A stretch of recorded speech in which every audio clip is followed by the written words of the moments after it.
the first half of 1942, the war in the Pacific had been nothing short of a disaster for the Allies. In the months after Pearl Harbor, the Imperial Japanese Navy had swept across the Pacific like an unstoppable tide, seizing Guam, Wake Island, the Philippines, Malaya, and the Dutch East Indies. Their victories were swift, their aircraft and ships seemingly superior, and their pilots highly skilled and aggressive. By May 1942, Japan had pushed its defensive perimeter far to the east and south, threatening Australia and even launching raids on the Indian Ocean. Many feared that if the Japanese momentum was not checked, they would dominate the Pacific for years to come. Yet even in these dark days, cracks were beginning to show. In May 1942, at the Battle of the Coral Sea, the United States Navy had fought the Japanese to a strategic draw. Although the Americans lost the carrier Lexington and suffered damage to Yorktown, the Japanese had been forced to cancel their planned invasion of Port Moresby. For the first time, Japan's advance had been stopped. More importantly, the battle had given the Americans valuable experience in carrier warfare, experience they would need for what came next. Unknown to the Japanese, American cryptographers had been working tirelessly to break their naval codes. Led by Commander Joseph Rochefort at Station Hypo in Pearl Harbor, the codebreakers had painstakingly reconstructed much of the Japanese Navy's operational code.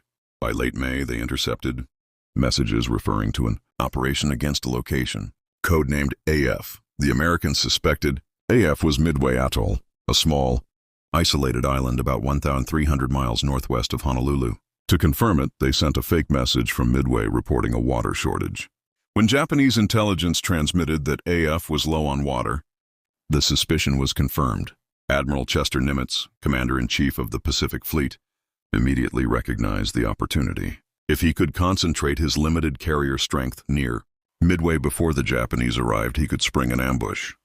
It was a bold gamble, but Nimitz knew this might be the only chance to halt Japan's expansion. The American carriers Enterprise and Hornet, under Rear Admiral Raymond Spruance, were recalled from the South Pacific. The carrier Yorktown, still damaged from Coral Sea, was rushed back to Pearl Harbor and repaired. In just 3 frantic days, a feat many considered impossible. By the end of May, Yorktown was patched up enough to fight, and she sailed to join the other 2 carriers northeast of Midway. Together they formed Task Forces 16 and 17, the core of Nimitz's striking force. On the Japanese side, Admiral Isoroku Yamamoto, the mastermind of Pearl Harbor, believed his plan would deliver a decisive victory. His strategy was to attack and seize Midway, drawing out the last American carriers into a battle where his superior force would annihilate them. He committed 4 of his finest fleet carriers, Akagi, Kaga, Soryu, and Hiryu, along with a powerful support fleet of battleships, cruisers, and destroyers. Yamamoto's plan was complex, involving multiple task groups converging on Midway, but his greatest mistake was assuming that surprise was still on his side. As the first days of June approached, the tension was almost unbearable. Midway's garrison, aware of the coming attack, braced for impact. Marines manned the coastal defenses. Bombers and fighters were dispersed across the tiny island's airstrip, and every man prepared to fight to the last. On the American carriers, pilots were briefed, aircraft were armed and fueled, and the crews knew they were about to face the most powerful naval force in history. At dawn on June 4th, Japanese carriers launched the first wave of their attack. Bombers roared over Midway, dropping their loads on the runways, fuel tanks and gun positions. Explosions rocked the tiny atoll, black smoke billowing into the sky. Despite the ferocity of the attack, Midway's defenses held. Anti-aircraft fire claimed several Japanese planes, and the island's radio stayed on the air, sending crucial updates to Nimitz's headquarters. While the Japanese were preparing for a second strike to finish the job, American aircraft based on Midway took off to counterattack. Torpedo planes, dive bombers, and even obsolete B-26 bombers hurtled toward the Japanese fleet. Their attacks were brave but mostly ineffective, and many planes were shot down. Still, these raids kept the Japanese busy and forced them to delay their next strike while they rearmed and refueled planes below decks. Meanwhile, far to the northeast, the American carriers were closing in. Spruance and Fletcher were now in position. They knew roughly where the Japanese carriers were located thanks to scout planes, and they prepared to launch their own strike. As the morning sun climbed higher, A clash was coming that would determine the fate of the Pacific War. The morning of June 4th, 1942, had already been bloody over Midway Island, but the real battle was just beginning. As the first Japanese strike group returned to their carriers, Admiral Chuichi Nagumo faced a crucial decision. His original plan was to keep half of his aircraft armed with torpedoes, ready to strike any American fleet that appeared. But with Midway still operational, after the first attack and reports of American planes still taking off, he ordered his crews to rearm those planes with bombs for a second strike on the island. Below deck, armorers and deck crews scrambled to swap torpedoes for bombs, while fuel hoses snaked across the hangars. It was a dangerous process, one that left the Japanese carriers vulnerable if an enemy appeared. Far to the northeast, aboard the American carrier's Enterprise, Hornet and Yorktown, the moment of decision had also arrived. Reports from Midway and from scout planes confirmed the Japanese fleet's position. Rear Admirals Raymond Spruance and Frank Jack Fletcher wasted no time. Spruance gave the order, "Launch everything we have." What followed was one of the most chaotic and heroic series of attacks in naval history. American planes began taking off in waves. Torpedo squadrons first, followed by dive bombers and fighters. The carriers' decks were a hive of activity as ground crews hurried to get every plane airborne. Many of the fighters assigned as escort became separated or lost during the long flight, leaving the slow torpedo planes without cover. The first to find the Japanese fleet were the torpedo bombers from Hornets. Torpedo Squadron 8, led by Lieutenant Commander John Waldron. Flying the outdated TBD Devastator, one of the slowest and least protected planes in the U.S. arsenal, Waldron led his 15 planes straight into the teeth of the Japanese defenses.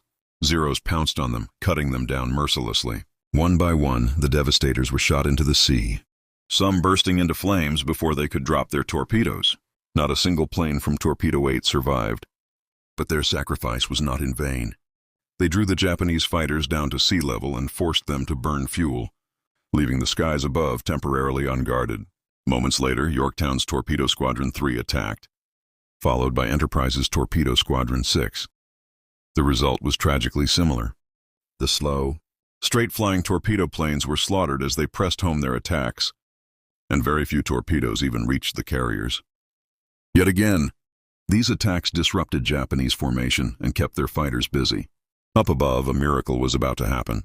The dive bombers from Enterprise and Yorktown, led by Lieutenant Commander Wade McCluskey, had nearly run out of fuel searching for the enemy, just when it seemed they might have to turn back.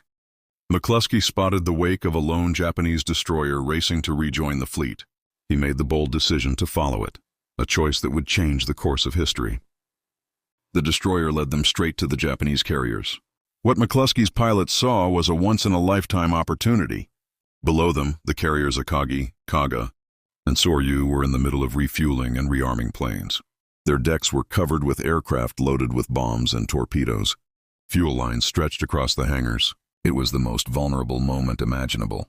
At 10:20 a.m., the American dive bombers rolled into their attack. From 20,000 feet, the SBD Dauntlesses screamed down almost vertically, their dive brakes howling. Bombs fell with deadly accuracy. Kaga was struck by multiple hits that turned her flight deck into a raging inferno. Akagi was hit by a single bomb that penetrated her hangar and detonated among armed planes, causing uncontrollable explosions. Soryu was struck 3 times and quickly became an inferno. Within minutes, 3 of Japan's 4 carriers were mortally wounded, their crews desperately fighting fires as secondary. Explosions ripped through the ships. The scene was apocalyptic. Pilots who had moments earlier been preparing to launch now found themselves trapped aboard burning ships. Some leaped into the sea to escape the flames. Others fought to jettison bombs before they exploded. Entire flight decks were engulfed in fire, turning the carriers into floating furnaces. Only Hiryu remained operational. Her captain wasted no time in preparing a counterstrike. 2 separate attacks were launched that afternoon, each striking at the Yorktown. The first attack hit her with 3 bombs, knocking out her boilers and temporarily stopping her dead in the water. Heroic damage control teams worked furiously and got her steaming again. But the second wave of Japanese planes arrived and struck with torpedoes, dealing mortal damage. The order to abandon ship was given, and Yorktown's crew reluctantly climbed down ropes into the waiting destroyers. Though Yorktown was doomed, the cost to Japan had been catastrophic. By late afternoon, 3 carriers were sinking or already gone, and Hiryu's position had been reported. American planes prepared to launch another strike, determined to finish the job before nightfall. Evening was approaching on June 4th, and the outcome of the battle still hung in the balance. 3 of Japan's carriers, Akagi, Kaga, and Soryu, were burning wrecks. But Hiryu, the last remaining carrier, was still in the fight. Admiral Yamaguchi Tamon, a hard and determined commander, was not about to give up. He knew the survival of the entire fleet rested on Hiryu's ability to strike back. Aboard Hiryu, the flight deck was cleared as quickly as possible.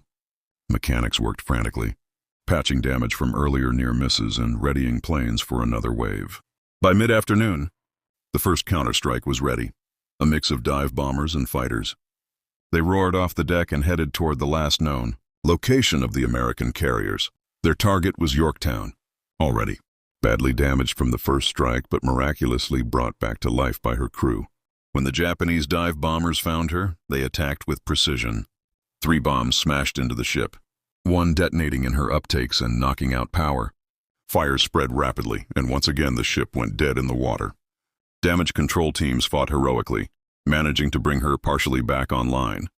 It was a feat of determination that impressed even Japanese observers later. But the respite was brief. Hiryu launched a second strike of torpedo bombers in the late afternoon. This time, with Yorktown's fighters depleted, the attackers faced less resistance. 2 torpedoes slammed into her side, breaching her hull and causing a severe list. Captain Elliot Buckmaster gave the order to abandon ship. Crewmen reluctantly climbed down rope nets, taking one last look at their battered but defiant carrier. Yorktown remained afloat, a testament to her builders and her crew, but she was out of the battle. While Yorktown's men were evacuating, American planes were preparing to deliver the killing blow to Hiryu. By now, the Japanese carrier's location had been pinpointed by scout planes. Spruance ordered every available bomber into the air. In the late afternoon light, a strike group from Enterprise and Hornet took off, determined to end the fight once and for all. As the American planes approached, Hiryu was alone. Her escorts had been drawn away, and her combat air patrol was reduced to a handful of tired pilots. The dauntless dive bombers pushed over into their near-vertical dives, just as they had done that morning. Their aim was true. Bombs struck Hiryu squarely on the forward flight deck, penetrating into the hangars. Within moments, massive fires erupted. Flames shot skyward as stored fuel and armed planes exploded.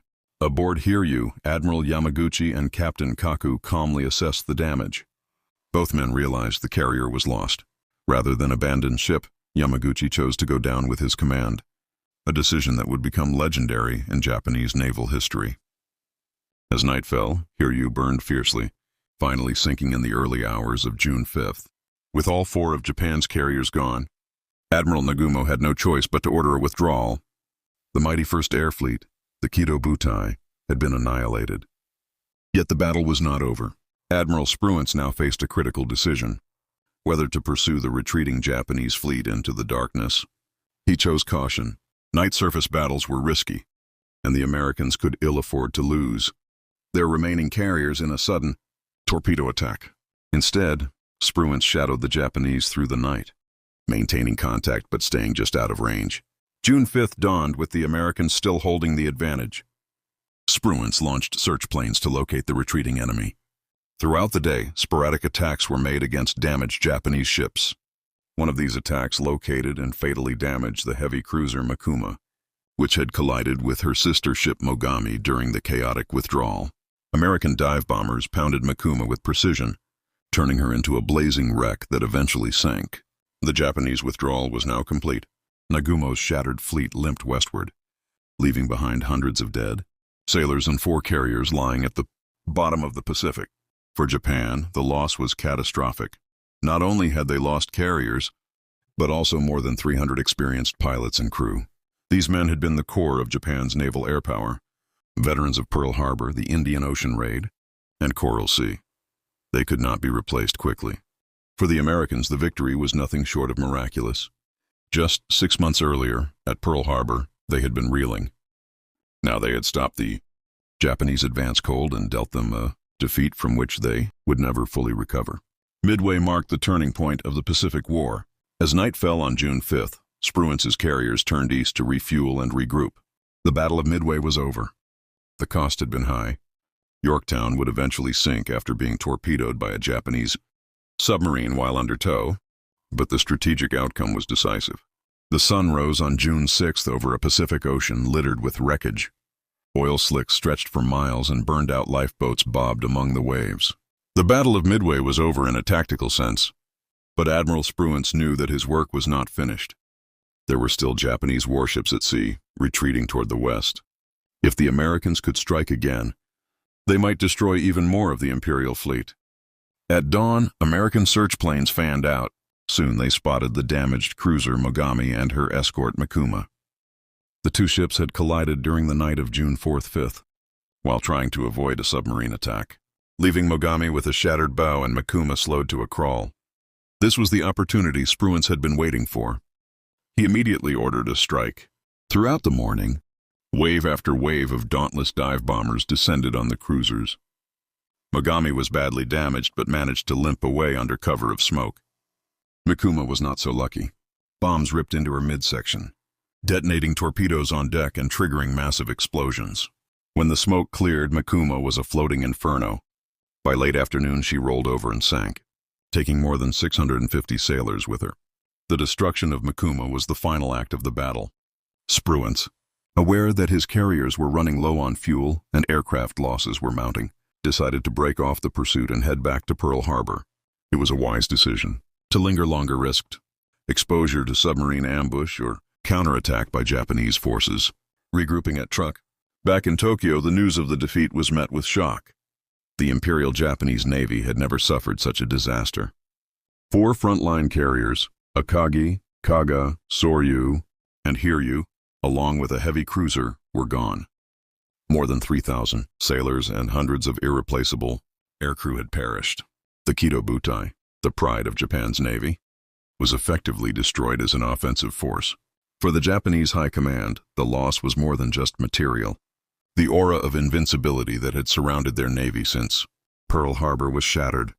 Admiral Isoroku Yamamoto, the brilliant strategist behind the attack on Pearl Harbor, and the architect of Midway, accepted full responsibility but could not undo what had happened. Japan would attempt to rebuild, but the pace of American shipbuilding meant that any future battles would be fought against an increasingly stronger enemy. In Washington and Pearl Harbor, the mood was triumphant. News of the victory spread quickly, lifting American morale to new heights. President Franklin D. Roosevelt hailed Midway as a glorious turning point. Admiral Chester Nimitz, commander of the Pacific Fleet, sent a simple but powerful message to Washington: Pearl Harbor avenged. But behind the celebration was a recognition of just how close the battle had been. If the American codebreakers had not deciphered Japanese communications, if Spruance and Fletcher had hesitated even a few hours, or if the dive bombers had arrived a few minutes later, the outcome could have been very different. The victory was a blend of intelligence, courage, and good fortune. For the men who had fought at Midway, the memory of the battle would never fade. Pilots who had dived through curtains of flak to drop their bombs, sailors who had fought fires on the burning decks of Yorktown, and submarine crews who stalked the retreating enemy all carried the experience with them for the rest of their lives. Strategically, Midway changed everything. Until that point, Japan had been on the offensive, seizing territory across the Pacific and threatening Australia and India. After Midway, the strategic initiative passed to the United States. Within months, American forces would launch the Guadalcanal campaign, the first step in a long and bloody island hopping strategy that would eventually carry them all the way to Japan's doorstep. The battle also highlighted the future of naval warfare. The age of the battleship was over. At Midway, the mighty battleships of both fleets had played virtually no role. It was the aircraft carrier, and the men who flew from them, that decided the battle.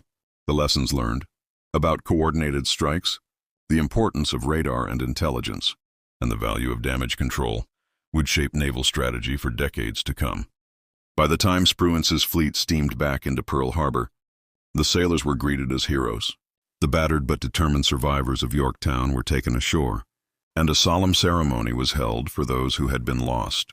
The island of Midway itself, scarred by bomb craters, became a symbol of American resilience. Admiral Nimitz later summed up the battle in a few words. Midway was essentially a victory of intelligence, tactics, and courage. It was a battle that should never have been fought on even terms. Japan had more carriers, more planes, and more combat experience, yet the Americans had turned the tables. Midway became the turning point of the Pacific War, the moment when Japan's advance was halted and the long road to Tokyo began. For the next 3 years, the conflict would grind on, through the jungles of New Guinea, across the Solomon Islands, and eventually to Iwo Jima and Okinawa. But the outcome was no longer in doubt.